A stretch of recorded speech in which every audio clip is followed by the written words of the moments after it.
Everyone, बहुत लंबा अरसा हुआ कि मैं आप लोगों को हेलो बोल रहा हूँ। 안녕하세요. 방탄소년단 지입니다. तो पूरे 1 साल 6 महीने के बाद मैं आप लोगों के दरमियान वापस आ गया हूँ और साथ ही बहुत लंबे अरसे के बाद मैं कैमरे के सामने भी पहली मर्तबा आ रहा हूँ। तो मुझे नहीं पता है कि अब मुझे क्या बोलना चाहिए, लेकिन आप लोगों से बातें करने में मैं अपना पूरा बेस्ट दूंगा, पूरी ट्राई करूंगा।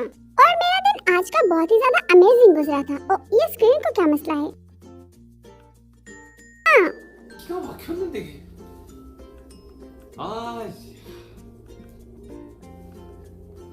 제가 원래 तो मैं पहले से और भी ज्यादा हैंडसम हो गया हूँ और अपनी सेरेमनी के दरमियान में मैं थोड़ा रो भी पड़ा था।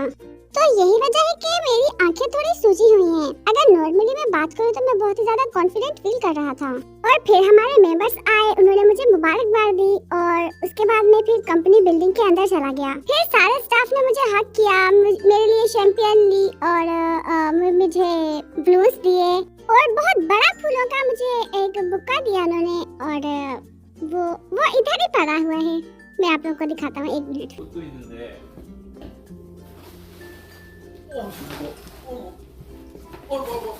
거의 이런 것도 준비해줘가지고. तो ये फूल है, जाओ तुम वहाँ पर जाओ। 그래가지고 मैं बहुत खुश भी था और मैं बहुत ज्यादा रोया भी। मैं 2 मरतबा रोया। असल में मैं रोना नहीं चाहता था। उन्होंने मुझसे कहा था कि वो रो पड़ेंगे और जब उन्होंने मुझे गुड बाय बोला तो मैंने उनको झुक के सलाम किया और फिर मैं वापस आ गया और फिर मैं थोड़ा रोया। और मैंने मिलिट्री के अंदर बहुत ज्यादा अच्छा काम किया और मैं ये कहना चाहता हूँ कि मेरा फेस इतना भी ज्यादा अच्छा नहीं लग रहा है क्योंकि अभी मैं रोया भी हूँ। वैसे ये मेरे लिए थोड़ा ऑकवर्ड लग रहा है क्योंकि 1 साल 6 महीने के बाद मैं कैमरे के सामने आया हूँ। तो 눈물이 안 나. अरे यार, मैं भूल गया मैं क्या कहना चाह रहा था। वैसे मैं तुम लोगों के लिए थोड़ा और भी हैंडसम दिखना चाहता हूँ। 아쉽네요. 그리고 तो मैंने अपनी सर्विस बहुत अच्छे से कंप्लीट की है और इसको साथ लाने के लिए मुझे परमिशन भी मिली है। हाँ बिल्कुल, इसको मैं परमिशन लेकर ही साथ लेकर आया हूँ।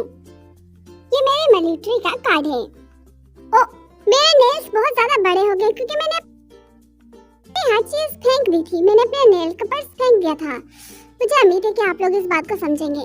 और मुझे मिलिट्री में कम से कम 7 या फिर 8 अवार्ड मिले हैं। वो इसलिए क्योंकि मैंने मिलिट्री के अंदर बहुत ही ज्यादा अच्छा काम किया। 생활 되게 잘했습니다. 그리고 또 병장 김석진으로 तो मेरा जो नंबर था वो था 46 और 45 जो नंबर था वो भी किम सुखजन का था।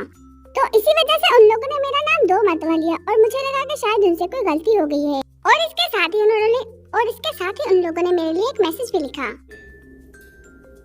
예. 롤리 और साथ ही उन लोगों ने मेरे लिए ये मैसेज भी लिखा। और मैं एक और बात बताना चाहता हूँ क्योंकि मैं वहाँ पे बहुत ही ज्यादा पॉपुलर भी था। ये कहते हुए मुझे थोड़ी शर्म भी आ रही है, लेकिन मैं वहाँ पे बहुत पॉपुलर था। और उन लोगों ने इसको लिखा और फिल किया और ये जो पिक्चर्स हैं ये मैंने चूज की थी।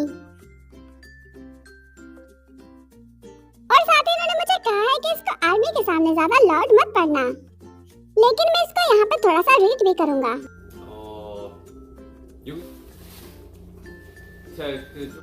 हमारा नमक और हमारी रोशनी, सोल्जर किम सुखजिन। मैं बहुत ज्यादा खुश था कि मैं तुम्हारे साथ था और ये बहुत ज्यादा यादगार था मेरे लिए। मैं तुम्हें टीवी पे अच्छे से देखूंगा, लेकिन प्लीज तुम मुझे यूट्यूब पे जरूर देखना। हाँ वैसे इस वक्त वो ये V-Live बिल्कुल भी नहीं देख रहे होंगे। वैसे उन्होंने मुझसे कहा था कि वो इसको जरूर देखेंगे।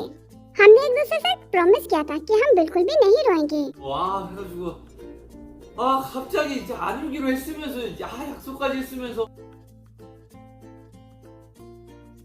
क्या मुझे इसका एक और पढ़ना चाहिए? एक ऐसा इंसान जिसके साथ मैंने बहुत ज्यादा वक्त गुजारा।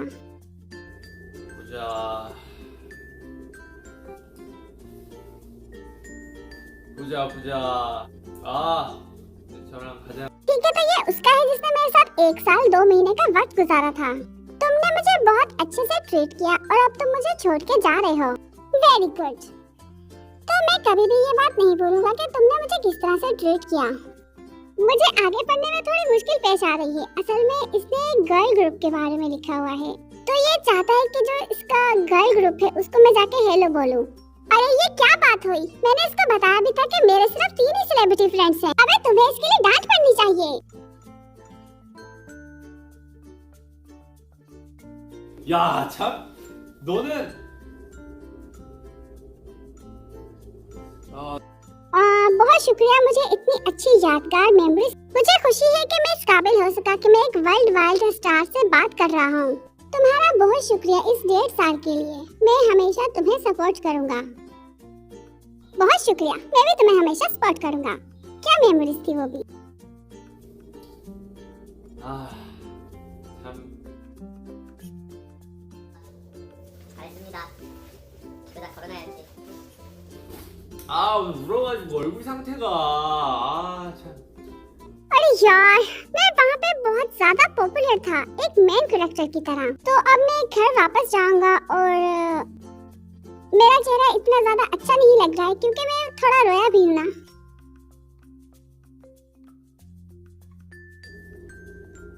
फेस्टा에 तो फेस्टा आने वाला है,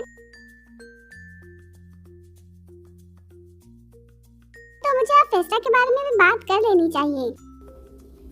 그래서 मेरे पास एक अच्छा आइडिया है लेकिन उसे बहुत ही ज्यादा क्रिटिसाइज किया गया है। चलो मुझे आप लोगों को एक्सप्लेन करने दो। तो मैं फेस्टा के लिए एक प्रपोजल लेके आया हूँ क्योंकि इस साल मुझे ये अकेले ही करना होगा।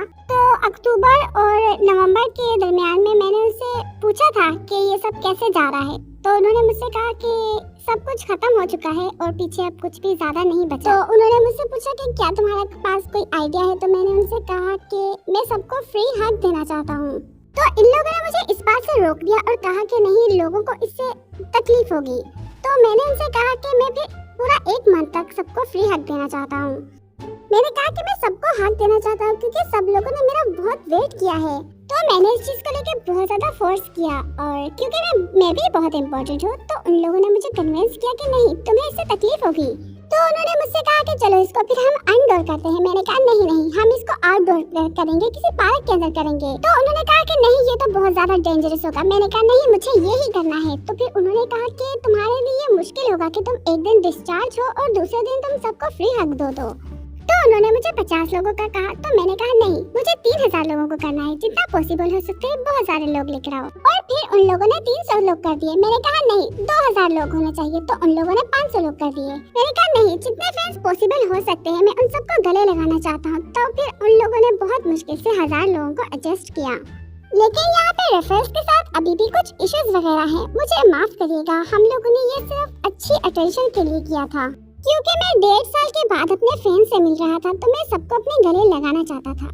तो प्लीज ये सिर्फ एक अच्छी अटेंशन के लिए है और आप लोग भी इस बात का ख्याल रखिएगा क्योंकि ये मेरा पर्सनल ओपिनियन है। तो मैं नहीं चाहता कि मेंबर्स भी इसको करें। तो मैं नहीं चाहता हूँ कि ऐसा कोई भी सेटअप बने जिसमें दूसरे मेंबर्स को भी ये करना पड़े। तो उन लोगों ने वैसे मुझे हाई फाई करने के लिए एक फैन इवेंट्स दिया था लेकिन मैंने कहा नहीं, मुझे फ्री हक करना है सबको। तो यहाँ पर फेस्टा का पार्ट 2 भी है। तो क्योंकि मैं आज डिस्चार्ज हुआ हूँ तो मेरे पास ज्यादा प्रिपेयर करने के लिए टाइम नहीं था। सच कहूँ तो अभी भी मैं कुछ कर रहा हूँ और ना ही मेरे पास ज्यादा टाइम था कि मैं किसी चीज की प्रैक्टिस कर सकता और ना मैं कुछ अभी कर सकता हूँ क्योंकि और 1 साल से मैंने बिल्कुल भी कोई भी गाना नहीं गाया। और साथ ही मुझे जिमी ने भी बताया है कि वो भी गाना गाना बिल्कुल ही भूल चुका है। तो अगर मैं अच्छे से ना बोल सका और अच्छे से नहीं कर सका तो मैं चाहता हूँ कि आप लोग इस बात को समझें। वैसे मेरा पेपर हार्ड तो बहुत ही ज्यादा मुश्किल था और अभी इस वक्त मेंबर्स वो सब कर रहे हैं लेकिन अभी मैं बिल्कुल फ्री हूँ और मैं अक्सर आया जाया करूँगा। और कल मैं आप लोगों को, क्योंकि कल 13 जून है, तो मैं कल अपने दिल की बात आप लोगों से कहूँगा। नॉर्मली तो हम लोग ये नहीं कर सकते क्योंकि कंपनी बहुत ही ज्यादा स्ट्रिक्ट है लेकिन फिर भी मैं कंपनी से इजाजत लूँगा कि वो कैमरास को अलाउ करें। तो जब तक आप लोगों को चोट नहीं लगती या फिर आप लोगों को कुछ भी नहीं होता तब तक तो आप लोग हमारे साथ पिक्चर्स ले सकते हैं। वैसे ऐसा लगता है जैसे वो इस बात को पहली बार सुनेंगे लेकिन फिर भी आर्मी में कोशिश करूँगा कि आप लोग कल मुझे खुश देखें। तो फिर आर्मी में आप लोगों के पास दोबारा कल से आऊँगा। Love you army, love you so much. 고마워요. 와야지 주인공. 안녕. 안녕. 안녕.